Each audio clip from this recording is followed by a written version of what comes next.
Hi everyone. My name is Brianna. I'm the Great Bay Program Manager for the Nature Conservancy in New Hampshire, and I have the pleasure of introducing our third block for today, which is human dimensions of restoration. And so we'll be looking at how people make decisions, how people engage with science and the impacts of effective education, and also how and why people volunteer their time. These talks will reflect the various ways that people's values and their behavior can both shape and influence restoration outcomes. And we'll get to hear from our speakers on how they're exploring different ways to better connect people to restoration and how that can lead to efforts that are more enduring and effective. And so we'll first get to hear from Easton, who is going to discuss decision-making in the Bay under uncertainty. And then we'll hear from Paula about a participatory science approach to monitor for PFAS in surface water film. And then move on to Laura Reynolds, who will share about the results of using restoration data in STEM education. And then finally, Charlotte Thompson will share some results from some analysis of some volunteer data that they have on what works to recruit outdoor volunteers. And so I'm going to pass it off to our first speaker, Easton.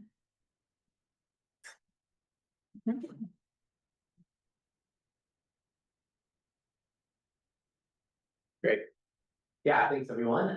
It's really great to be here today. I was just like saying earlier how much I just enjoy meetings here, and then I'll go to any meeting that's always back in there because they're always great and you always learn so much. It's gonna be a pretty high level talk. I'm really trained as a data scientist and mathematician, and I'll show zero data today, but I will advocate for more math. So that's the goal of my event today. And so I have to have a map, of course. But when you think about the Bay, this is this complex adaptive system. There are so many interacting parts. A lot of us will take one piece of this puzzle, right? And that's maybe what we spend, decades working on and connecting and thinking about. It's really complicated. It's really complicated in terms of all the different indicators, things we might be measuring are different drivers of the system, but also in terms of the spatial dynamics and temporal dynamics as well.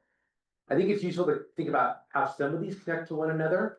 You can build these kind of complex diagrams, and the point here is to not look at every piece, but just be overwhelmed with all the stuff that happens in the Bay.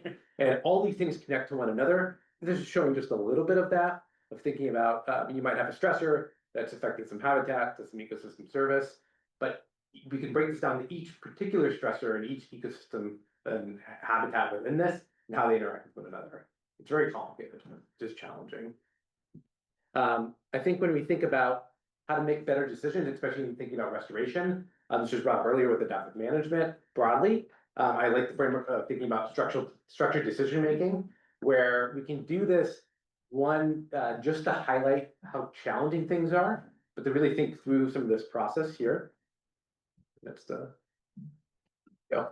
that you have some problem that you're working on. You're setting up these objectives, right? And this is objectives and alternatives are really thinking about the stakeholders involved in the system. To just really carefully think through this process. I think it's very easy. I mean, I like data, so I'll say, let's just go monitor. Instead of thinking, okay, well, what are we actually trying to solve here? What might be the best thing to be monitoring and thinking about? And then you can think about down here, these consequences and trade-offs and optimization. This is often where I sit, is as someone who does a lot of modeling work, thinking about how you might build models of systems. And then you can use those models to play with them and see, okay, well, if we do this, what happens? I think we can do a lot more of that in the Bay, is building these models of systems. Could be different parts of the system or ultimately a Great Bay model that you can actually use for management purposes to say, if we tweak this, what happens? Because again, it's very complicated. You have all these feedbacks. We don't often think about these feedbacks between different parts of the system. And so, as was brought up earlier, thinking about adaptive management, we can use this setup to have this iterative decision process. And thinking about, okay, well, we have this monitoring that we might be doing, but sometimes we have to actually stop doing the monitoring we've done for decades because it might not be appropriate anymore, which is scary. But sometimes that might be the best alternative in terms of what we're monitoring, or you might have to monitor new things that might come up and might be better, especially in terms of cost effectiveness as well. And we have this workflow every year that you're going to update this, and if you formalize this into some kind of model, you can then really think about, well, in that model, what are these trade-offs that we're dealing with? And so this is what I think we need in Great Bay, and we'll have to start small with this, but it would be this coupled right, thinking about humans and ecological system model. This is a formalized mathematical framework for thinking about how we would do management within Great Bay.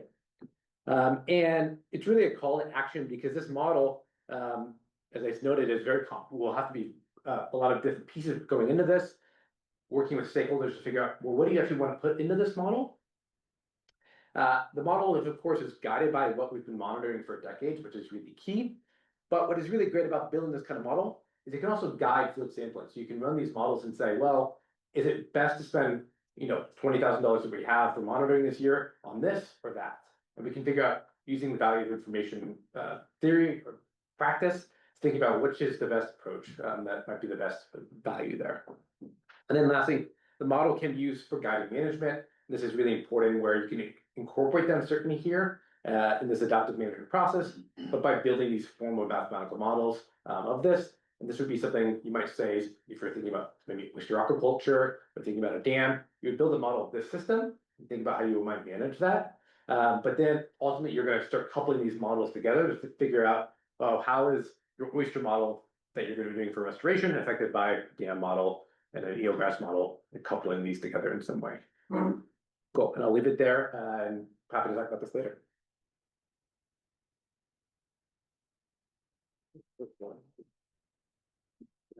All right, thank you so much, Easton. Now I'd like to invite Paula.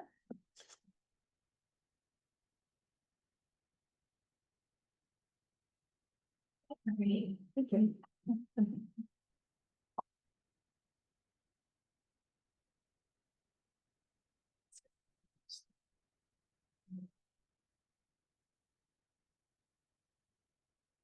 Good morning, everybody. I'm so pleased to be here to give a small example of a socioeconomic project where we are, it's a great highlight, I think, of when researchers and stakeholders work together, approaching restoration questions from a standpoint of data transparency and collaboration. We can shed light on important ecosystem functions or elements that we're going to never look at the same. And we're talking about surface water foams here. Has anyone ever seen a foam in the Great Bay or along the coast? Yeah, they're really fascinating, aren't they? They come from the breakdown of biological materials like leaves and seaweed and microorganisms like algae. And we have the production of lipids and proteins, and those compounds sometimes like to separate from the water phase, form foams when we have turbulence, like downstream from a dam or mixing along the shoreline. But when we have contaminants, for example, some of them are actually designed with chemical structures to lift out of the water, and per and polyfluoroalkyl substances are some of these compounds. And so when we have legacy contamination sources like around Great Bay, if we have concentrated areas of those compounds, if we see foams, it's a potential visualization of a contaminant that's typically invisible in the water and the soil. And so it leads to questions like why and when do these foams form? What are they made from? Is there health risks when we contact them? And that's really what a community member, Andrea Miko, was curious about when she was seeing these in her the areas where she lived and worked. And she came to me, and we worked together to form a team of community members and scientists to try to understand what these foams are made of. And we wrote a proposal to the New Hampshire Sea Grant program together. Our team included marine microbiology and chemistry folks, as well as 2 community members shown here, Andrea and Dr. Rose Lopresto, who's a water commissioner and advocate in Rye. And we were able to retain some funding from the Sea Grant program and prep to go sample these foams together. Our student, Gabby, developed a sampler that was made from food grade cheesecloth that she sewed over some rings with a pine post. And we went out and with the help of Steve's boat from Sea Grant and collected some samples, and skimming off the water for the foams, and collecting the surface layer where those compounds like to rise up to, and the water column. And we analyzed these for nutrients, 40 PFAS and microbial community composition. And so here's an example of some of the different images of the foams that we were able to collect, and they ranged from this really sticky layer on the top of the water with small bubbles all the way to this really highly visual white and brown foam in the different areas that we were sampling that came up from the water pretty high. And we sampled in areas that were up in the estuary, as well as areas in the mixing zones where the tides come together in the Great Bay. We found these generally after rainstorms, and they look very different in terms of how we were able to collect them and where they were positioned in the water. And so we were trying to find a really good way to communicate this information that we were gathering, and we did so by developing a metric called the partition coefficient, where we compare the concentration of our PFAS in the foam to the water down beneath, and we were calling this a partition coefficient, foam water partition coefficient. And what we found is that no matter where we sampled, we were seeing that PFAS were more concentrated in the foams than they were in the water beneath. For one particular compound that's regulated in drinking water, it ranged from 2 to 161-fold higher in the foam. And when we summed up all the PFAS, they ranged from about 2 to 71 times higher in the foam. And so, this is really important because it represents a potential health risk exposure point that we don't commonly think about or talk about or measure, where kids are interacting and animals and aquatic mammals are interacting. And so we began to share this data as soon as it was produced, and talked about it with our community members who really pushed to be able to talk about this with their constituents. We spoke to DES about this data to make sure that what we were measuring made sense. And one of the things that happened almost immediately was that the DES was working on a fact sheet about foams. And so they released a fact sheet that described the health risks of the foam and recommended avoiding foams if you saw them, which was really particularly validating for the community members that were part of our team. In addition, we've been talking about this data, even though it's preliminary data, very widely. We've been able to talk to entities like the New Hampshire Legislative Committees on Health, as well as sorry, I lost my train of thought because I was looking at the question mark over here, as well as commissioners and scientific conferences that put on by DES. There's also been a lot of interest from the press, and we've had some podcasts and some news articles that have come out about this. And so I think this is a really great example of how when we build science projects with researchers and stakeholders collectively on trust, respect, and transparency, we can really bring attention to important issues in ecosystem restoration. So thank you very much.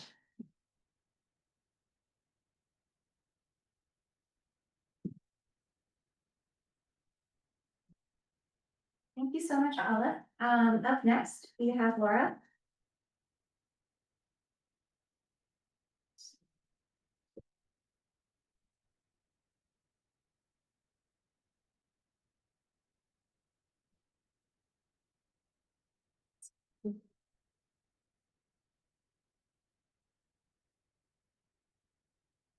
Great. Hi, everyone. Thank you. So I'll be talking about a summer bridge program that some of my colleagues and I ran over 3 summers. I'm from Worcester State, so thanks for letting someone from Massachusetts in. So the bridge program was intended for incoming students to Worcester State, so new freshmen who are interested in STEM, kind of broadly defined.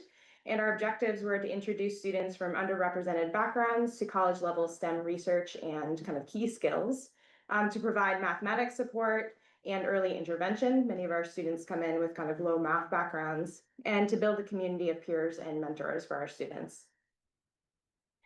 So the program was split into different modules, and I ran a kind of coastal change and carbon cycle module with our students, and each module was built around a kind of research-based project that the students worked on. We collaborated with folks here at the Great Bay Research Reserve, and we were able to bring the students out to the reserve over 2 summers for a field trip where they learned about coastal systems in the area, some of the critters got to do some somewhat dysfunctional but very fun kayaking. And we also conducted fieldwork at Wagon Hill at a restoration site. And that fieldwork became the data for the project module that the students worked on subsequently. So at Wagon Hill, we sampled, with permission, sediments from from 2 natural and 1 restored salt marshes. In 2023, we took sediment cores. In 2024, we collected modern sediments along transects from each of those marshes.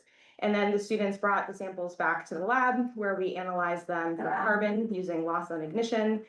We did foraminifera counts, and we measured grain size in both the restored and the natural marshes. The students analyzed this as part of the module, and then they also, several students from each group continued the project for several months afterwards, and were able to do additional analyses and present those results at a variety of different undergraduate research symposiums. So just to show you a couple of the results that the students presented, I'm only showing carbon here, but this graph shows organic carbon, again measured, estimated by loss on ignition, from the restored salt marsh, which is in blue, and then the natural degrading salt marsh, which is shown in the picture here, or eroding, I should say, salt marsh in the orange values. And you can see that the restored salt marsh has fairly low organic carbon, as would be expected from the fill material, which is low in organic carbon, but we might be seeing a little bit of increase in organic carbon in those top sediments as that restored salt marsh sort of accumulates vegetation and carbon through time. And in fact, if we look at the modern sediment, so just the top kind of couple centimeters of sediments, we see a lot more kind of coherence between the carbon signal between the natural and restored marshes. So we're seeing that kind of process of the sediments starting to accumulate, the sediments in the restored salt marsh starting to accumulate carbon as vegetation kind of builds up and accumulates within those sediments. And so something that would be really interesting to do would be to return to this site in 5 years and 10 years and kind of take cores and sediments again and see how these values vary over longer term monitoring. So that brings me to kind of my last point, which is the kind of my plug to all of you, is that I think that there's a lot of opportunities to incorporate a truly long-term, so 5-10 year or longer than that monitoring by working with educational groups. As someone who teaches the same classes on a kind of a recurring schedule, that can be a good opportunity for people in restoration science to partner with people like me who teach the same courses regularly, and to incorporate kind of returning to an environment over time. And it could be sort of a mutually beneficial project that is excellent for the students. They get a lot of benefits out of learning, working on real research, and then also can, again, kind of prolong that monitoring effort. So with that, I updated this morning, but there is a NOAA grant. We got an educational grant, so thank you to that. And also thank you especially to Chris and Dave, who kind of helped establish this project and the sampling at Wagon Hill early on. Thank you.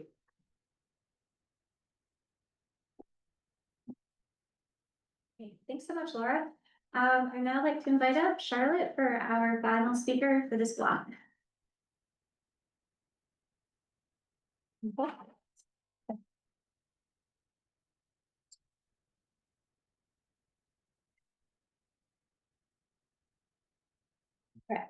Hi, everyone. So I'm here, I'm gonna talk a little bit about volunteers. Specifically, I think volunteers play a key role in implementing a lot of restoration projects in the Great Bay. This is a picture from oyster counts that happened this year, oyster spat counts, a part of a project that TNC is running in Great Bay. And just to introduce myself a little bit, because I'm kind of here wearing 2 hats today. I work at UNH Cooperative Extension. I'm the Stewardship Outreach Program Manager there. And my role there is really at the intersection of people and the environment.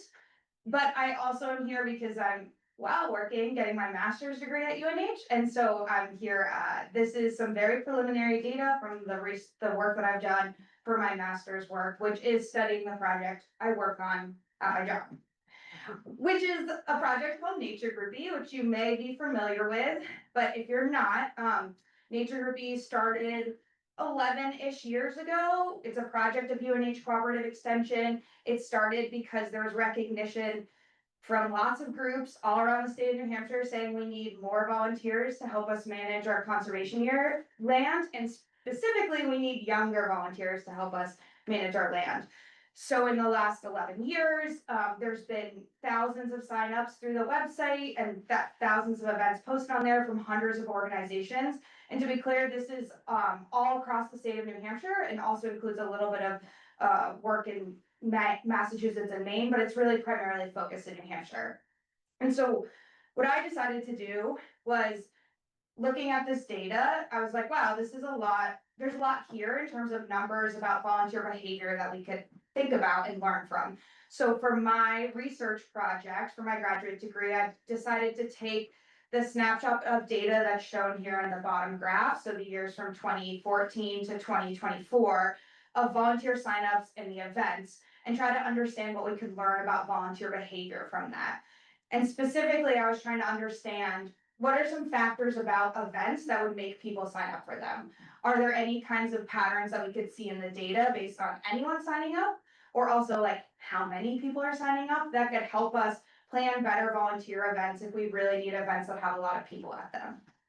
So like I said, the charts are like, this is the first time I'm sharing this data. So input welcome, but also like this is very preliminary, but just some interesting things that I found in the data, and all the things I'm sharing, these were found to be statistically significant variables that changed volunteer signups.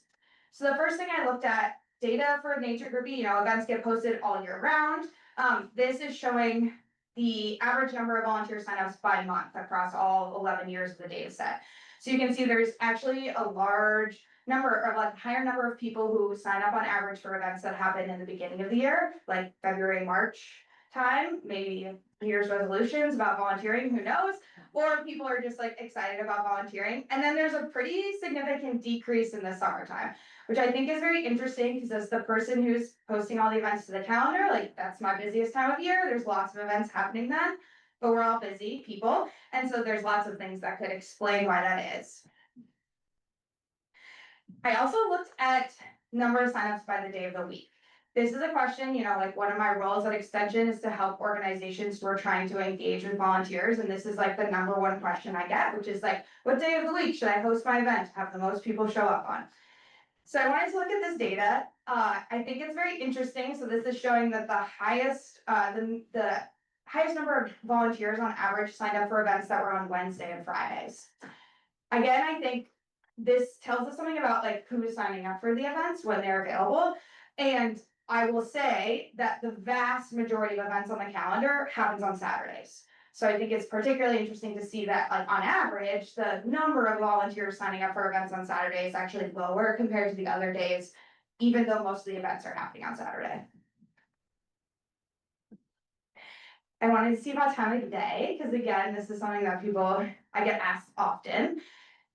Most of the events that get posted on our calendar have a time that starts in the morning. But this data is showing that actually the later the event starts during the day, the more likely people are, the higher number of volunteers on average who sign up for them. So I broke these into like, based on my own opinion of like different chunks of the day, thinking about when events kind of happen. So morning, midday, afternoon, or evening, and evening actually had the highest number of events or number of volunteers signing up for events. I looked at how long the event was. So there's very few events that have been on our calendar that are shorter than an hour, but I wanted to leave this on here because I do think it's very interesting, because those few events had the most on average number of volunteers signing up for them. But kind of big picture, as the event gets longer, fewer volunteers on average are signing up for them. This is my personal favorite, since this is my job, but events get posted to the Nature Groupie calendar by anyone. And my job is to post them on the website and then also send out a weekly email highlighting those events. And I have sensed a very strong correlation between how long events are on the calendar and how many people sign up for them. And this data really showed that to be true. So along the bottom are the number of days that an event was listed on Nature Groupie, kind of as a proxy for like how long it was promoted for. And then the number of signups. So you can see there's really a very big increase in the number of people signing up for an event, especially in those first like 30 days or a month-ish that it's posted on the website. When events are posted on the website, the person who's posting them gets to pick topic areas that describe that event. And this was looking at, this is a little different than the other slide. So this is just saying, did anyone sign up for the event or did no one? So the proportion of events that someone signed up for are shown in orange. And the topics are along the bottom. And my data showed that there was a statistically significant relationship between 4 topics and people signing up for the event or not. Citizen science and wildlife, 2 of which I think really relate to the people here in this room, both had a statistically positive relationship with volunteers signing up. Invasive plants and trails had a statistically negative relationship with volunteers signing up, both like did anyone sign up or no one, but also the numbers of volunteers signing up for them. I wanted to share this not to say like, here's the ingredients to plan the perfect volunteer workday, because you know, a lot of these things might be out of our control, specifically like when events have to happen during the year. But I think it's helpful to think about shifting the mindset a little bit when it comes to recruiting volunteers. We're all super busy. Volunteers are very busy themselves. And we also we're planning ahead and we like to know a lot of information about events so we can pick them. And so I think it's just helpful to think about, all right, if you do have the ability to think about when an event is going to happen, like maybe you host it later in the day rather than in the morning. Personally, as someone who gets asked to work every Saturday of the year, it's great to hear that events can have a lot of signups during the week, because I think that's like a helpful change of the mindset. And I think, thinking about how long an event is, that's something that we probably have more control over. So thinking about a shorter timeline to have more events, people sign up for those events. But most importantly, I say this all the time when people ask me about planning successful events, and I think it's a really interesting part that this data shows is really plan whatever you want, do whatever you want, but just plan it ahead of time and give people plenty of time to sign up for it. And that's really going to be a big determiner in how many people end up coming.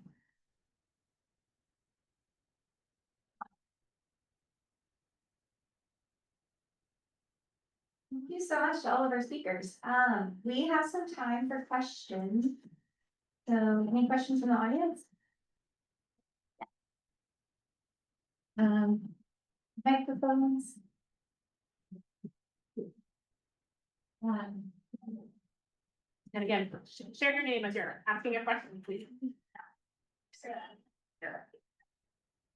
I'm River. I have a question for Charlotte. When you're looking at that data, especially things like time of year and day of the week, are you doing anything to sort of control for how many events are happening on those days? I imagine that if you have a pool of volunteers who specifically want to volunteer on Wednesdays, but fewer events, you might end up with a higher average number per event, even if there are more people who want to volunteer on Saturday, just because there's more events that they could pick from. Yeah, yes, I think that's the case. I was really, my variables were pretty simple. I was primarily analyzing, did anyone sign up for an event or did no one? So I couldn't do a very detailed statistical analysis on that. And my idea behind it, my master's work is not geared towards a thesis. It's to try to provide, I'm doing a directed research project. So the goal was really to provide practical application for thinking about planning these. And I was like, okay, that most events happen on a Saturday and organizations are still going to plan events on a Saturday. That's a little less interesting to me than actually the number of volunteers signing up. I more just want to see, okay, are people signing up for stuff all across the week? And so I didn't dig into it to that level just because that didn't necessarily fit the output that I wanted, because I was geared towards a more practical application of it, which is like, events are gonna happen all the time. There's a million events all the time that are like taking people's attention. I'm looking at my data set across all these years. Dave? I'm really loud. Dave Burden. I got a question for, let's see. Paula.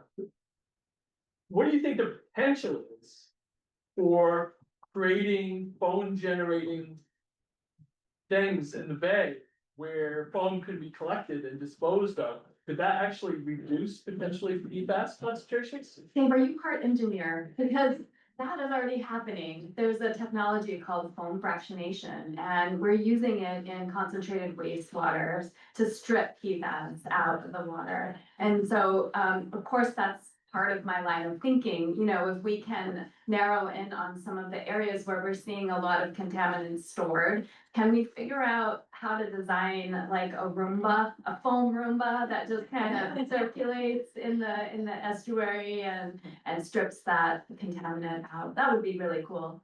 Thanks for bringing that up. And then I missed, we have, I think, one more question over here earlier. Nope, River asked my Oh. question, yeah. okay. Bill? I'm pretty loud. For Paula, again, the foam has intrigued me for decades. And do you think with your work, it wasn't clear to me, how much of the naturally produced foam is there out there? And to what extent, when it's PFAS, does the PFAS that you find in the foam come from local sources, or does it come from atmospheric deposition? And so is this a sort of, because I've seen foam in remote areas all around the world, and is that gonna have PFAS in it or not? That's a great question. This was 7 samples, and so I'm not gonna, speculate on, but, we're seeing some interesting trends with salinity. There seems to be differences in how things foam in concentrated freshwater versus more saline environments. We're also seeing that there's higher concentration of PFAS in areas where we're seeing higher DOC. And so the combination of kind of degrading natural organic matter and just the presence of the contaminants might actually combine together for foams that are a little more prominent and concentrated. So, that's very preliminary, but now you know the questions I'm asking in my next proposal, so. Steve? Yeah, just a follow-up. So the concentrations of PFAS are much higher in the foam, but they're still at low concentrations. Do you think that at those low concentrations, they're actually having an effect on visual, physical foam? I know they are coming out of the water, they're hiding forward, but.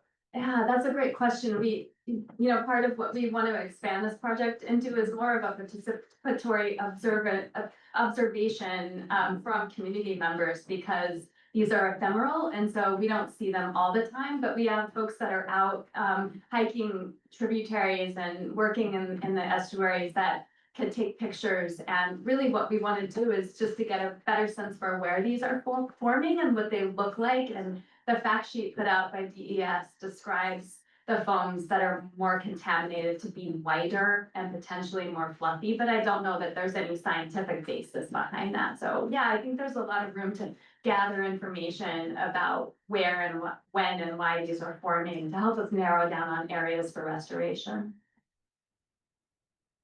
And Dave, I believe, did you have another question? I do. Okay. Sometimes we have restoration work days and, they're 6 hours long. And would it be beneficial to like make 90-minute blocks, even though we might not recognize those blocks? So that they could sign up for 90 minutes or 60 minutes on a restoration work day and have, just have 4 available that day. Would that help, you think? I think it's a good question. I would say, so firstly, when I looked at my data, I was looking like, did anyone sign up or did no one sign up? Because in volunteer world, you don't want an unlimited number of volunteers, just like infinity isn't actually better. Like a couple more hands can do a lot. I would say that's a question for you. Do you want to manage 3 volunteer work days during the course of a day? could you spread it across a couple of different days? Does it all have to happen that specific day? There's still gonna be people who sign up for different events.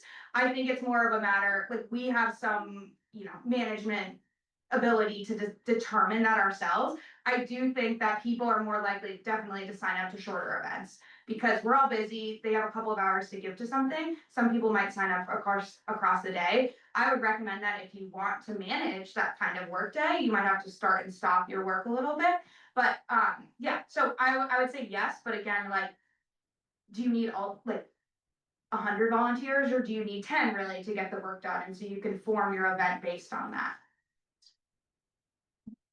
Janine? My question is for Laura.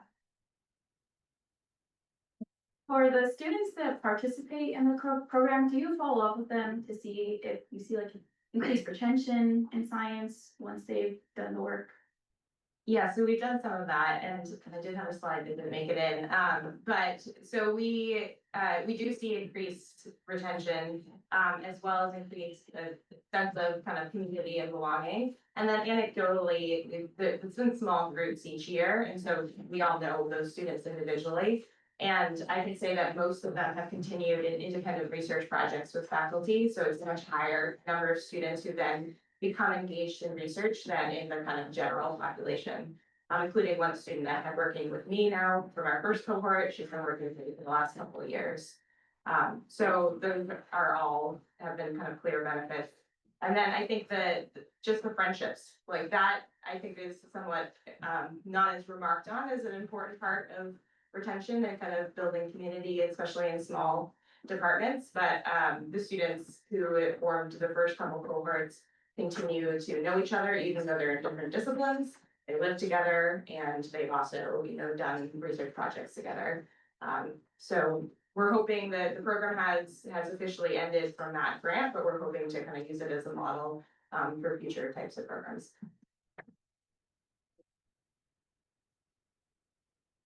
Melissa? My question is for Paul. I think Andrea also found some foam, PFAS containing foam that wasn't waterborne, but it was by the edge of the wetland or some other. I'm wondering if there's a way to use foam as a sort of a hotspot indicator for remediation purposes. Like, do you think that this is a way to detect where there might be high concentrations? Thanks. That's a really great question. I think it's important to state that not all foam is going to have contamination in it. And we're in an area where there are some legacy sources in these waterways, and so we are finding it to be associated with more PFAS. And so I think one of the things that would be helpful is perhaps if some of the restoration projects that are going on in these contaminated areas would start to sample foam as part of their monitoring. That's not currently done with some of the work that's going on at PFAS, as far as I'm aware, because it's a non-traditional media. There are not standards for the analysis. And so they've avoided doing that. And so I think it would be really helpful if there was maybe broader sampling to get a handle on how this relates to the other characterization they've done in these sites. Yeah. So. All right, Kelsey and then Corey. My question is for Charlotte. I was curious when looking at your data, like the years 2020 and 2021, like how COVID affected the data, and also just like curious, do you think that changed like how and when people volunteer in general? Yeah, so they kind of showed that in the first chart that showed like the data by year. There was definitely, so we noticed in 2020 and 2021, there was less events posted, but there's actually just as much volunteering happening, that there was kind of a recommitment to people around, people were available, wanting to do something like in their area. So even our other, kind of related projects had a lot of engagement in those years. And now it's kind of like gone back to normal-ish, where people are super busy again, they have limited time. So there's definitely like a trend there, where like those years were a little bit of an outlier, but I think it's interesting. Like I didn't do it, but it might be interesting to like pull out those 2 years and look at like if there was a higher number of volunteers signing up for events, because there was less events available on the calendar, just to see if that was like happening. Corey? Thank you. My question is for Easton. So Easton, your presentation is interesting to me, but it also seemed really hypothetical. So my question is, are you building something like that for Great Bay? So good question. And so we're starting with oyster restoration and aquaculture. And I think that's like one good place to start. And so it's building these formal mathematical models of that and thinking about just the feedbacks within the oyster system of Great Bay is very challenging. And I think in that next natural place would be with eelgrass. And that would be a couple model of eelgrass oysters, so like a natural place, and then things moving up from there. So yes. But that's all, I would say very preliminary. So yeah, we don't have any like big grants or anything that's doing that quite yet, but I think that would be the next step is to kind of mobilize some people who would be interested in that. All right, we have time for a few more questions. Selena? This question is for Charlotte. It was very cool to see all the different patterns, and I was wondering, you have a lot of participation in the winter, and then you were saying more in the evening, which, like for me, in the winter time, I don't want to leave at all in the evening when it's dark, and so I was just wondering, did you like tease that out a little bit? Did you like look at time of day in the winter versus time of day in the summer? Like, does that relationship change? Yeah, that's a good question. I didn't. I will say knowing the data a little bit, those events are often training events. So events can be posted on our calendar that are like hands-on volunteering or skill building for volunteering in the future.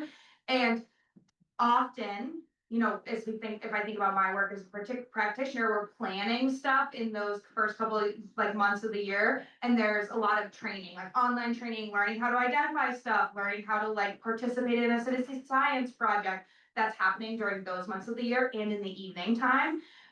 So I think that was often drawing up those like high average. I didn't pull that out because I thought, again, I still think it's an interesting finding. It's not like, I think it's hard to tease out like, okay, was it a training event that made more people come to it? Was it like an event that has to do with butterflies because everyone likes that? But I'm not sure that that's actually really helpful to know because we don't have control always about the type of topic that an event is going to be. But it's more just like, okay, if we're looking big picture, like people seem to be available on evenings in February. Like, is there something we could host then that would get people to be engaged? Right, so you probably have time for maybe one more question? Go back to Lynn's question for Easton, and I think that's also fascinating and simulating. Yeah, not as loud, but I think it's fascinating that you kind of simulate if we neglect monitoring something, it's gonna result in some sort of outcome that will be detrimental to the health of the bay. But I also wonder, are you gonna go beyond Great Bay sort of to gather data relationships between the nodes in this model so that you can pull an expert opinion from like other systems as well, or is this going to be a very Great Bay central sort of focused model that only takes in data that's coming from Great Bay? It's a good question. I've only been thinking about it in terms of having Great Bay as this closed system that we're really kind of focused on here. But certainly if you're building these kind of models, you have to understand things like, okay, well, what is the level of larval recruitment for oysters? And we might have some data for that for Great Bay, but also I think you have one data from elsewhere to parameterize this type of model. That is really helpful. And what that is useful there is that if you have that model, even if it's parameterized data, let's say from the Chesapeake or something, I think maybe more history of doing that. You can also look in that model and figure out, well, which one of those parameters is the most sensitive in that model, and then say, oh, we should really go measure that thing that maybe we're not actually monitoring. I think that can actually provide some guidance for what we should monitor in the future as well. If we start with data that might be from elsewhere. All right, I think that's it for Q&A. Huge thank you to all of our speakers for Block 3.